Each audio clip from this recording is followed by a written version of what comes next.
अस्सलाम वालेकुम students, how are you? I hope you will be fine. Previous lecture में हमने वेक्टर एंड इक्विलिब्रियम वाला चैप्टर स्टार्ट किया था और वेक्टर एडिशन तक हमने इसकी बात कर ली थी। ठीक है, आज हम जिस टॉपिक की बात करेंगे वो टॉपिक क्या है? Vector subtraction. Very important short question है। आइए देखते हैं क्या है वेक्टर सब्ट्रैक्शन। आपको बताया था वेक्टर की एडिशन हो या सब्ट्रैक्शन हो, इसको हम सिंपल अरिथमेटिकल मेथड से नहीं कर सकते। वेक्टर की एडिशन या सब्ट्रैक्शन के लिए एक हम ख़ास किस्म का रूल यूज़ करते हैं और उस रूल का क्या नाम होगा? Head to tail rule.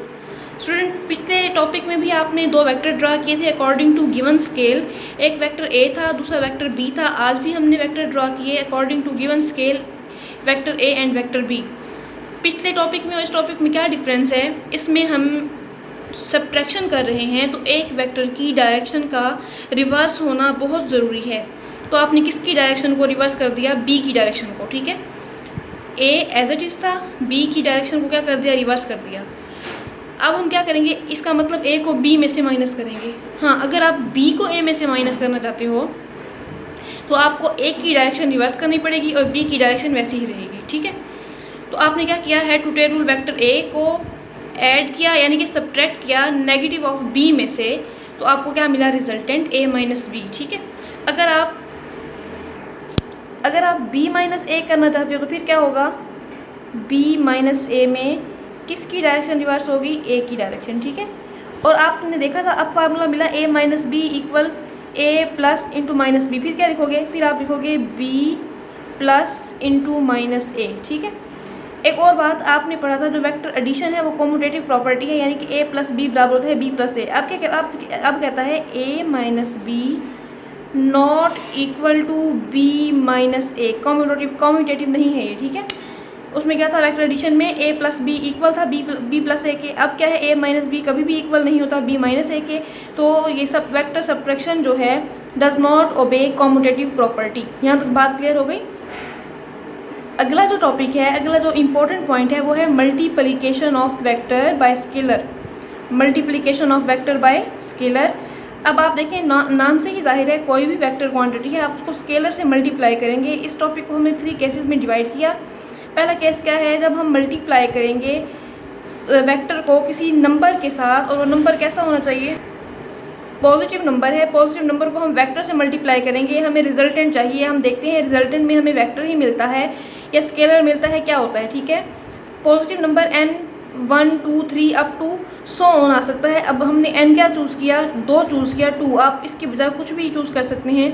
जब आपने इसी 2 को मल्टीप्लाई किया इस a के साथ तो रिजल्टेंट क्या निकला? जो मैग्नीट्यूड था वो इंक्रीज़ हो गया, but direction remain same. Direction पर कोई असर नहीं पड़ा, बिकॉज यहाँ पर क्या आपने कंडीशन लगाई थी कि ये नंबर कैसा होना चाहिए? पॉजिटिव होना चाहिए। ठीक है, दोबारा सुनिए। वेक्टर ए को आपने किसी नंबर n के साथ मल्टीप्लाई किया तो रिजल्टेंट क्या निकला? मैग्नीट्यूड बढ़ गया 2 गुना। ठीक है, लेकिन डायरेक्शन क्या रही उसकी? सेम। अब केस नंबर 2 क्या है? n लेस देन 0 और कंडीशन क्या है? n नेगेटिव होना चाहिए। क्या मतलब? ये कोई वेक्टर ए आपने ड्रा किया हुआ है ना। ठीक है, अब क्या किया आपने? इसी वेक्टर ए को एक ऐसे नंबर से मल्टीप्लाई करना है जो क्या हो? नेगेटिव नंबर हो। आपने यहाँ पर 3 ले लिया, 2 1 कुछ भी ले सकते हैं। यहाँ पर माइनस का साइन जरूर आएगा, बिकॉज यहाँ आपने कंडीशन दी हुई कि ये नंबर क्या होगा? नेगेटिव होगा। अब देखना रिजल्टेंट क्या निकलता है। जब इसी वेक्टर को इस नेगेटिव के साथ मल्टीप्लाई किया, -3 के साथ मल्टीप्लाई किया, तो मैग्नीट्यूड तो बढ़ गया उसका 3 गुना। माइनस का साइन क्या इंडिकेट कर रहा है? नेगेटिव साइन इंडिकेट कि जो डायरेक्शन होगी अपोजिट हो जाएगी। ये देख लें, ए इस डायरेक्शन में, अब ए क्या है? इस रिवर्स डायरेक्शन में है। ठीक है, केस नंबर 3 में कहता है when n represent a physical quantity. क्या मतलब? पीछे आपने n को नंबर लिया, वो पॉजिटिव नंबर था, वो नेगेटिव नंबर था। अब कह रहा है when n represent a physical quantity. n क्या है? फिजिकल क्वांटिटी है। ठीक है, ये फिजिकल क्वांटिटी स्केलर भी हो सकती है। इसको हम लाजमी तौर पर स्केलर लेंगे बिकॉज वेक्टर हमारे पास ऑलरेडी मौजूद है। अच्छा, अब हमने क्या किया? हमने देखा जब हमने स्केलर को मल्टीप्लाई किया वेक्टर के साथ तो रिजल्ट क्या निकला? वो भी फिजिकल क्वांटिटी थी। कंडीशन ये देखनी है कि वो स्केलर निकलती है, वेक्टर निकलती है, क्योंकि जो पिछले 2 केसेस थे उनमें क्या हुआ था? हमने जब किसी नंबर को वेक्टर के साथ मल्टीप्लाई किया था तो वेक्टर ही मिला था। आप देखते हैं कि स्केलर को जब वेक्टर के साथ मल्टीप्लाई करते हैं तो रिजल्ट क्या निकलता है। इसकी एग्जाम्पल आप देख सकते हैं, product of mass and velocity. Mass क्या है? स्केलर, वेलोसिटी क्या है, वेक्टर। तो देखते हैं जो रिजल्ट निकलता है वो क्या है। जो रिजल्ट निकला वो भी क्या है, वेक्टर क्वांटिटी है नेम्ड एज मोमेंटम। जब आपने मास को मल्टीप्लाई किया वेलोसिटी के साथ तो रिजल्टेंट में क्या निकला, वेक्टर निकला, वो क्या है, मोमेंटम। ठीक है, मास का यूनिट क्या होता है, किलोग्राम, वेलोसिटी का यूनिट क्या है, मीटर पर सेकंड, तो मोमेंटम का यूनिट भी क्या होगा, किलोग्राम मीटर पर सेकंड। ये था मल्टीप्लिकेशन ऑफ वेक्टर। वेक्टर को हम जब स्केलर नंबर से या स्केलर क्वांटिटी से मल्टीप्लाई कर रहे थे तो रिजल्टेंट में भी हमें क्या मिल रहा था, हमें वेक्टर मिल रहा था। यहाँ तक बात क्लियर हो गई। अगला इंपॉर्टेंट शॉर्ट क्वेश्चन देखते हैं कि यूनिट वेक्टर क्या है। यूनिट वेक्टर, यूनिट का मतलब होता है वन, एक। यूनिट का क्या मतलब होता है, एक। ठीक है, वेक्टर के पास अंडरस्टूड बात है, डायरेक्शन भी हो गई और मैग्नीट्यूड भी होगा। यूनिट वेक्टर में कहता है given direction with magnitude 1 is in that direction. Unit vector एक ऐसा वेक्टर जिसके पास डायरेक्शन के साथ साथ मैग्नीट्यूड हो, लेकिन वो मैग्नीट्यूड क्या है, 1। ये इंपॉर्टेंट कंडीशन है, ये एमसीक्यूज में भी आ सकता है। यूनिट वेक्टर में वेक्टर की मैग्नीट्यूड क्या होती है, 1 होती है। अब यहाँ पर लिखा हुआ है सिग्निफिकेंस क्या है। यूनिट वेक्टर की सिग्निफिकेंस क्या है, किस लिए यूज होता है, use to represent direction of vector. Very very important point. Unit vector हमेशा हमेशा किसी भी वेक्टर की डायरेक्शन को रिप्रेजेंट करने के लिए इस्तेमाल होता है। ठीक है, यूनिट वेक्टर का सिंबल क्या है, कोई भी वेक्टर आप ले सकते हैं, ए बी डी ई, कुछ भी ले सकते हैं। ठीक है, वेलोसिटी का, डिस्प्लेसमेंट का, मोमेंटम का, टॉर्क का, कुछ भी आप ले सकते हैं। कंडीशन है उसके ऊपर क्या होनी चाहिए, कैप होनी चाहिए। इसको हम कैसे रीड करेंगे, read as a cap. Unit vector को हम सिंबल से रिप्रेजेंट करते हैं। किसी भी सिंबल के ऊपर आप क्या लगा देते हो, कैप लगा देते हो, उसको हेड भी पढ़ते हैं। ठीक है, फार्मूला क्या है, आपने यूनिट वेक्टर का फार्मूला ड्राइव करना है। ये आपके पास कोई भी वेक्टर है, ये उस वेक्टर का मैग्नीट्यूड है और ये क्या है, यूनिट वेक्टर, जो किसको रिप्रेजेंट करता है, डायरेक्शन को। आप इसको कैसे पढ़ेंगे, product of magnitude of A and direction of A, यानी कि यूनिट वेक्टर ऑफ ए। हमें वेक्टर ए नहीं चाहिए, हमने फार्मूला लिखना है यूनिट वेक्टर का। ठीक है, unit vector A equal to vector over its magnitude. यहाँ तक बात समझ आ गई। अब कहते हैं एग्जाम्पल ऑफ यूनिट वेक्टर क्या है। वैसे तो इसके काफ़ी सारे एग्जाम्पल हैं, डिफरेंट एग्जाम्पल्स हैं। आपने क्या किया, आपने 3D प्लेन में एक्स एक्सिस को, वाई एक्सिस को और जी एक्सिस को ड्रॉ किया। ठीक है, अब आप देखें ये जो एक्स एक्सिस है ये बता रहा है इसका यूनिट वेक्टर क्या होगा, इसका यूनिट वेक्टर हमेशा आई होगा। जो वाई एक्सिस का यूनिट वेक्टर होगा वो क्या होगा, जे होगा। और जो जी का यूनिट वेक्टर होगा उसको हम किससे रिप्रेजेंट करेंगे, के से। इसके अलावा और भी बहुत सारे एग्जाम्पल्स हैं यूनिट वेक्टर की। यहाँ पर आपको आर वेक्टर नज़र आ रहा है, आर के ऊपर कैप है।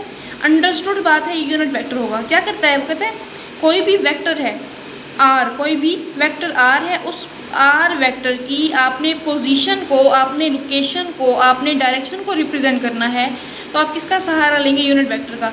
ये कोई भी वेक्टर आर है, ठीक है, इसकी डायरेक्शन को कौन रिप्रेजेंट करेगा, यूनिट वेक्टर। यहाँ तक ये आर वेक्टर था, आगे किसको आपने ड्रॉ किया, यूनिट वेक्टर को। यूनिट वेक्टर क्या है, इस वेक्टर की डायरेक्शन को, आर वेक्टर की डायरेक्शन को क्या कर रहा है, रिप्रेजेंट कर रहा है। ठीक है, अब यहाँ पर आपको एक नॉर्मल वेक्टर नज़र आ रहा है एन। कहते हैं आपने कोई भी प्लेन लिया, प्लेन पर आपने परपेंडिकुलर ड्रॉ किया, उससे जो आपको वेक्टर मिला यूनिट वेक्टर, उसको हम क्या कहेंगे, हम उसको नॉर्मल वेक्टर भी कहेंगे। ठीक है, यहाँ तक यूनिट वेक्टर क्या हो गया, कंप्लीट हो गया। अगला जो है वेरी इंपॉर्टेंट शॉर्ट क्वेश्चन है, इससे रेलिवेंट एक्सरसाइज में भी एक शॉर्ट क्वेश्चन है जो कि वेरी इंपॉर्टेंट है। नल वेक्टर क्या है, वेक्टर वही बात, मैग्नीट्यूड भी होगा, डायरेक्शन भी होगी। अब क्वेश्चन ये है कि मैग्नीट्यूड क्या होगा, जैसे यूनिट में मैग्नीट्यूड 1 था, नल में मैग्नीट्यूड क्या होगा। जी जनाब, नल में जो मैग्नीट्यूड होगा मस्ट है नल वेक्टर ऐसा वेक्टर जिसका मैग्नीट्यूड क्या हो, 0 हो, 0 हो। ठीक है, vector of 0 magnitude and arbitrary direction. Arbitrary का क्या मतलब है, कैन नॉट बी प्रिडिक्टेबल, मतलब नो स्पेसिफिक डायरेक्शन। ठीक है, ऐसा वेक्टर जिसका मैग्नीट्यूड तो क्या हो, 0, लेकिन उसकी कोई ख़ास डायरेक्शन ना हो। एग्जाम्पल में कहते हैं, फार्मूला लेते हैं, आपने वेक्टर ए को उसके नेगेटिव वेक्टर ए में जमा किया। ए को आपने क्या किया, उसी के नेगेटिव में प्लस किया, यानी कि प्लस माइनस तो माइनस हो जाएगा ना। इस ए की डायरेक्शन अपोजिट होगी, इसकी अपोजिट होगी, यानी कि दोनों एक डायरेक्शन में नहीं होंगे। ये पॉजिटिव है, ये नेगेटिव है। जो रिजल्ट निकलेगा वो क्या निकलेगा, 0। अब देखो a माइनस ए रिजल्ट 0, अगर आप इस तरह 0 लिखेंगे तो आपका गलत हो जाएगा। ये जो 0 है स्केलर है। हम बात करें कि नल वेक्टर, नल वेक्टर में आपको रिजल्टेंट में क्या मिलेगा, वेक्टर ही मिलेगा, लेकिन वो कैसा होगा, वो नल होगा, मतलब उसका जो मैग्नीट्यूड होगा वो 0 होगा। इसके ऊपर अगर आप बार नहीं लगाएंगे ना, एरो हेड नहीं लगाएंगे, तो ये बिल्कुल 100% आपका रॉन्ग कॉन्सेप्ट है। ठीक है, क्योंकि वेक्टर में हमें वेक्टर ही मिल रहा है, 2 वेक्टरों को आपने प्लस माइनस किया तो आपको क्या मिला, वेक्टर मिला। तो लाजमी तौर पर आप वेक्टर की तरह उसको वेक्टर की तरह ही रिप्रेजेंट करेंगे, यानी कि उसके ऊपर आप एरो लगाएंगे, बार लाजमी लगाएंगे। अब कहते हैं two vector of same magnitude A और माइनस ए का वेक्टर मैग्नीट्यूड क्या है, सेम है, लेकिन उनकी डायरेक्शन क्या है, ऑपोजिट है। ठीक है, जब उनकी डायरेक्शन ऑपोजिट है तो एक दूसरे के इफेक्ट को क्या कर देंगे, कैंसिल कर देंगे। जो हमें रिजल्ट मिलेगा वो क्या होगा, नल वेक्टर होगा। उसके पास भी मैग्नीट्यूड होगा, उसके पास भी डायरेक्शन होगी और मैग्नीट्यूड क्या होगा, उसका 0 होगा। अगला शॉर्ट क्वेश्चन है इक्वल वेक्टर। इक्वल मतलब मसावी, पैरेलल, बराबर। Two vector A and B are equal. वो कहता है दो वेक्टर हैं, ए और बी दोनों इक्वल हैं। इक्वल का मतलब क्या, उसकी मैग्नीट्यूड और डायरेक्शन दोनों सेम है। ठीक है, दोनों की मैग्नीट्यूड और डायरेक्शन सेम होगी तो क्या होगा, हमें इक्वल वेक्टर मिलेगा। अब आपको कहता है कि जो दो वेक्टर आप चूज़ कर रहे हैं, जिनका आप बोल रहे हैं मैग्नीट्यूड भी सेम है, डायरेक्शन भी सेम है, क्या उनकी इनिशियल पोजीशन मैटर करती है कि वो दोनों एक ही पॉइंट से स्टार्ट लें, या मैटर नहीं करती। Initial position does not matter. ए यहाँ से स्टार्ट हो रहा है, बी यहाँ से स्टार्ट हो रहा है, तो ये ज़रूरी नहीं है कि ए और बी दोनों एक ही पॉइंट से स्टार्ट लें। इसको हम क्या बोलते हैं, इसको हम बोलते हैं इक्वल वेक्टर। ऐसा वेक्टर जिसकी मैग्नीट्यूड भी सेम हो और डायरेक्शन भी सेम हो। ठीक है, बट इनिशियल पोजीशन उसमें मैटर नहीं करती। इसी इक्वल वेक्टर के बाद अगर हम डिस्कस करना चाहें अनइक्वल वेक्टर क्या है, आपकी बुक में तो नहीं है लेकिन आपको कॉन्सेप्ट पता होना चाहिए। ठीक है, unequal vector, two vector A and B are unequal because their magnitude and direction different. Magnitude भी मुख्तलिफ होगी एक दूसरे से और डायरेक्शन भी क्या होगी, मुख्तलिफ होगी, तो उसको हम क्या बोलेंगे, अनइक्वल वेक्टर। ठीक है स्टूडेंट्स, ये आपको एक्सरसाइज की शॉर्ट क्वेश्चन नजर आ रहे हैं, वेरी इंपॉर्टेंट शॉर्ट क्वेश्चन है और बोर्ड में इन शॉर्ट क्वेश्चन को बहुत बार बोर्ड के क्वेश्चन में लिया गया है। ठीक है, क्या मतलब, अब जो कुछ क्वेश्चन होते हैं अंदर से आते हैं चैप्टर के, और जो बाकी होते हैं ना शॉर्ट क्वेश्चन वो एक्सरसाइज से आते हैं। एक्सरसाइज में आपके हर चैप्टर के एंड में बहुत सारे शॉर्ट क्वेश्चन दिए हुए हैं, आप लोगों ने इनको लाजमी याद करना है। ठीक है, जैसे हमने अभी आज पढ़ा यूनिट वेक्टर, तो यहाँ लिखा हुआ है डिफाइन टर्म यूनिट वेक्टर। जिस तरह आपको यूनिट वेक्टर की डेफिनेशन बताई, उसके सिग्निफिकेंस बताई, फार्मूला बताया। ठीक है, आपने सारा वो याद करके लिखना है। पोजीशन वेक्टर भी हम पढ़ेंगे, ज़रूरी नहीं कि वो सिर्फ आपसे यूनिट वेक्टर पूछे, नल वेक्टर भी पूछ सकता है, इक्वल वेक्टर भी पूछ सकता है, मल्टीप्लिकेशन की बात कर सकता है, सब्ट्रैक्शन की भी बात कर सकता है। ठीक है, इसी तरह जो क्वेश्चन नंबर 10 है ये नल वेक्टर से रेलिवेंट है। Can you add 0 to a null vector. आपको पता है ना 0 क्या है, 0 स्केलर क्वांटिटी है ना, इसके पास मैग्नीट्यूड तो होगा लेकिन डायरेक्शन नहीं होगी। ठीक है, तो कभी भी हम स्केलर क्वांटिटी को वेक्टर क्वांटिटी के साथ ऐड नहीं कर सकते। मल्टीप्लाई तो किया था हमने, हम ऐड नहीं कर सकेंगे। Can you add 0 to a null vector. अब देखो कैन यू ऐड क्वेश्चन पूछा ना आपसे, आप इसका आंसर प्रोमिनेंट करके नो लिखेंगे। ठीक है, नो लाजमी लिखना आपने प्रोमिनेंट करके। No we can not add 0 to a null vector. आगे कंडीशन देंगे because 0 is scalar quantity and null vector is vector quantity. ठीक है, 0 have no direction but null vector have direction, therefore their addition can not be possible. ठीक है, समझ आइए बात की। उसके ऊपर भी ये लिखा हुआ है is it possible to add vector quantity to a scalar quantity. यहाँ उसने बाकायदा मेंशन किया कि स्केलर में क्या ले रहे हैं और वेक्टर में हम क्या ले रहे हैं, तो इसका आंसर भी नो होगा। नो, इसका आंसर भी क्या होगा स्टूडेंट, नो होगा, क्योंकि आप क्या बोलेंगे, आप लिखेंगे कि जो स्केलर क्वांटिटी है can be added by simple mathematical method but vector quantity can not be add और subtract by simple method. Vector addition possible कैसे है, by using head to tail rule, therefore vector quantity can not be added to the scalar quantity. ठीक है, समझ आइए बात की। इस तरह आपने सारे शॉर्ट क्वेश्चन अच्छी तरह से याद करने हैं, ये शॉर्ट क्वेश्चन वेरी इंपॉर्टेंट होते हैं। उम्मीद करती हूँ आपको आज का लेक्चर समझ आ गया होगा। ठीक है, अगर फिर भी कोई प्रॉब्लम हो तो आपने लाजमी शेयर करना है। जो भी आपको डेफिनेशन पढ़ाई गई हैं आपने उसको अच्छी तरह से लर्न करना और राइट भी करना है, अपने साथ साथ नोट्स बनाते जाएंगे आप। ठीक है, अल्लाह हाफिज़।